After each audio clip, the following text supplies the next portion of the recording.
It was an ordinary morning, and the familiar ritual of reheating coffee filled my kitchen with a warm aroma. I took a quick glance at my to-do list and prepared for another meeting with a client whose name had long become a fixture in my schedule. Charles Anderson was a realtor, a man who seemed to know every secret of the city's streets. He was 68, but possessed a remarkable blend of energy and tranquility that was captivating. His voice, deep and slightly hoarse, always sounded as if it held some untold story within. That day, I met with Charles to discuss the details of buying a new home. My husband and I had finally decided to move to the suburbs, and Charles, like a devoted guide, was accompanying us through this challenging process of selection. This time, he invited me to visit a recently renovated house alone to show me some aspects that might interest us. When I arrived, the house looked quiet and cozy, and the wooden panels of the living room glowed with golden light. Somewhere deep in the hallway, the scent of fresh paint lingered. Charles was already waiting for me, leaning casually against the door frame, and I couldn't help but notice the faint scent of his cologne, a mix of tobacco and woodsy notes that always created an aura of timelessness around him.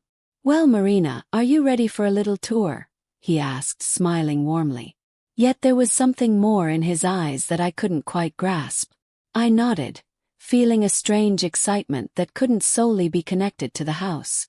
We began our tour. Charles showed each detail with his signature care, talking about the materials adorning the kitchen, the views of the garden from the bedroom windows. However, when he led me into the hallway that led to the guest bathroom, something shifted. "Here, everything is designed for comfort." His voice sounded softer than usual. As I stepped inside, the space felt almost tighter. The dim light from the wall sconces and his figure blocking the exit created an atmosphere brimming with tension. He stood too close, his gaze fixed on me, and in that moment, the silence between us became almost palpable. "But I think sometimes you allow yourself too little." Those words took me by surprise. I felt heat creeping to my face, yet I couldn't look away. His hand briefly glided toward the door, easing it shut. The movement was so slow it felt intentional. "What do you mean?" I asked, though my voice was softer than I had expected. "I mean that sometimes it's important not just to choose a house, but to hear yourself," he replied, bending closer. His breath barely brushed my neck, and that moment hung between anxiety and excitement. His fingers gently touched my arm, leaving me facing a complex choice I had never envisioned before. I didn't know what to say. My throat felt dry, and everything around me seemed to lose clarity. Charles still stood too close. His gaze seemed to penetrate the depths of my soul. I could feel my body tense, but I couldn't tell if it was fear, excitement, or something even more forbidden. "Marina," he continued, his voice lowered to a near whisper, "you need to allow yourself little weaknesses. After all, you're not one of those who hides behind conventions, are you?" His words sounded like a challenge, gentle yet firm. I felt something within me stir. A part of me long suppressed, hidden beneath layers of propriety, suddenly began to rise to the surface. I tried to turn away, but his hand lightly touched my elbow.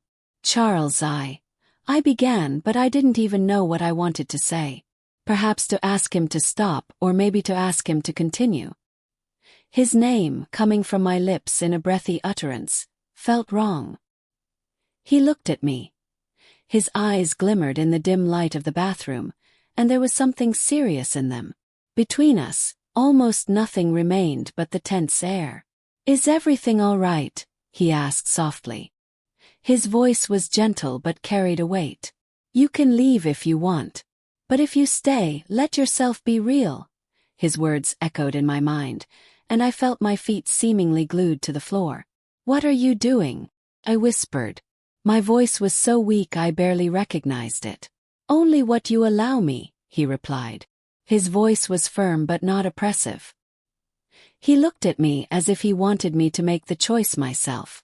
I could walk away, reach for the door, and leave this bathroom, this house, this moment. But instead I stayed. My breath became heavy, and as if under a spell, I looked at him. His face was so close that I could see every wrinkle, every hint of emotion. But most importantly, his eyes filled with desire and expectancy. His hand rose, fingertips gently touching my cheek. That touch was so light that it took my breath away. It felt as though he was waiting for me to speak or step back, but I did neither. I felt his fingers glide to my neck, lightly touching my skin. It was like an electric shock, and I couldn't help but close my eyes. Everything inside me screamed that this was wrong, but in that moment I couldn't think about right or wrong. I could think only of how the warmth of his hand caressed my skin. "Charles," I whispered again, but this time it sounded like a plea, though I didn't even know for what. Perhaps to ask him to stop, perhaps to ask him to go on. His face was so close that I could feel his breath on my skin. He waited. I could see him struggling with himself, how his fingers hesitated on my neck. "Just say one word," he whispered. His voice was low, yet trembled, and I would stop. My heart pounded so loudly it seemed it should burst from my chest. I stared at him. My lips trembled, yet no words came forth. It was too close, too intense, and still I couldn't stop. He leaned in closer, and just as his lips were nearly brushing against mine, I did the only thing I could. I closed my eyes and let it happen. His lips met mine so gently, breaching the fragility of the moment. It wasn't a greedy or forceful kiss. It was slow, almost exploratory, as if Charles wanted to understand where I ended and his desires began. I felt my knees weaken involuntarily, and I leaned against the wall to keep my balance. The kiss deepened, yet it remained careful, almost timid. It seemed he didn't want to rush this moment, giving me time to adjust to my feelings. However, each second only kindled the fire inside me that I had long hidden. My hands instinctively rose and rested on his shoulders. I felt his confidence manifest in the simplest gestures. "If I cross the line," he breathed, pulling away slightly, but his voice was taut as if he barely held himself in check. I didn't know how to answer. It felt as if all the air in the room had thickened, and my thoughts melted into fog. I simply shook my head, unable to find words that could explain. I stared at him, searching for even a hint of doubt. But his hand still lingered on my cheek, and in that touch, I felt the very warmth that made me forget everything else. "All right," he whispered almost inaudibly. His fingers began to glide down to my chin and then further along my neck. That touch was barely perceptible, yet every nerve in my body responded to it. I could feel a shiver run down my skin, and goosebumps spread across my spine. He stepped in closer, closing the already tiny distance between us. And I, as if obeying some invisible force, allowed him to. His hand slid to my shoulders, then paused, giving me time to stop him if I wished. But I didn't stop him. Instead, I took a step closer, finding myself even nearer to him.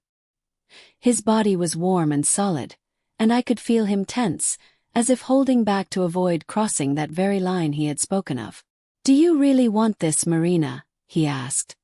His voice had turned husky. This was the moment when everything could either stop or spiral out of control. But instead of saying something, I again reached for his lips.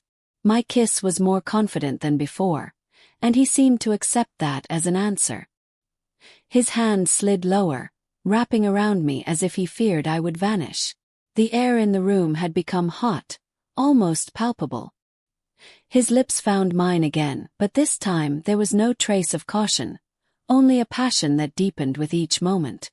I felt his body respond, pressing against me, and somehow the world beyond this room faded into oblivion.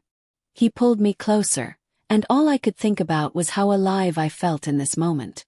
I could feel the wildness boiling within, igniting with each touch, each heartbeat. "Marina!"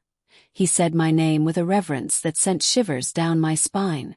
I wasn't ready to compartmentalize this moment into the mundane fabric of reality. It was not just a fleeting encounter. It was a collision of desires that defied logic, and I was willingly swept up in this wave. The thrill coursed through me, and as I kissed him back with more urgency, I felt the boundary fade. The world outside disappeared, engulfed in an enveloping intensity. I couldn't think about anything else but the warmth of his body, the sensation of his lips on mine, and the realization that I had chosen to surrender to this experience. I had allowed myself to feel, to exist fully in this moment that was so much more than merely physical. When it ended, silence once again enveloped the room. We stood pressed against each other, our breaths heavy yet calming. Charles gently touched my cheek, and his smile was genuine and bright. Nonetheless, as the real world began to encroach once more, the weight of our actions settled in. We were both aware that our lives would never be the same again after this, and yet in that instant, I craved nothing more than for things to remain as they were, untouched and suspended in time. "Everything okay?" he asked quietly, his voice barely above a whisper, as if afraid to break the moment. I nodded, unable to speak. My heart still raced, yet that rush was accompanied by a sense of peace. My hand found its way to his chest, feeling the steady rhythm beneath my palm. "Let's keep this moment ours," I finally said. "Don't speak about it." He understood, looking into my eyes, and a silent agreement passed between us. Our moment had transcended words. It had become something sacred, tucked away from the scrutiny of the outside world. As I stepped back from him, feeling the coolness of the tiles beneath my feet, I couldn't shake the sense of loss hanging in the air. I turned, glancing back at him, and as I did, I noted the profound yearning in his expression. "Thank you," I whispered, and those two words held a depth of meaning far beyond the moment. He nodded, and our eyes lingered on each other for another precious moment before I turned to leave. The coldness of the hallway wrapped around me, pulling me back to reality. I knew Charles would remain behind, processing everything we had shared, while I embarked on my own emotional journey. As I walked away, I understood that this house would forever hold significance, not just for what transpired but also for what Charles had revealed about my very essence. He had unlocked something in me that urged me to embrace life's complexities. I never saw Charles Anderson again, although our deal for the house was completed. Occasionally I caught myself thinking about him, about his gaze, his touch, and how he uttered my name. Those reflections didn't bring regret. Rather, they became cherished memories. Life moved on, yet something within me had shifted. This day was not merely a fleeting moment but a reminder of the vibrancy that still coursed through me, urging me to feel, to dream, and to allow myself to be genuine.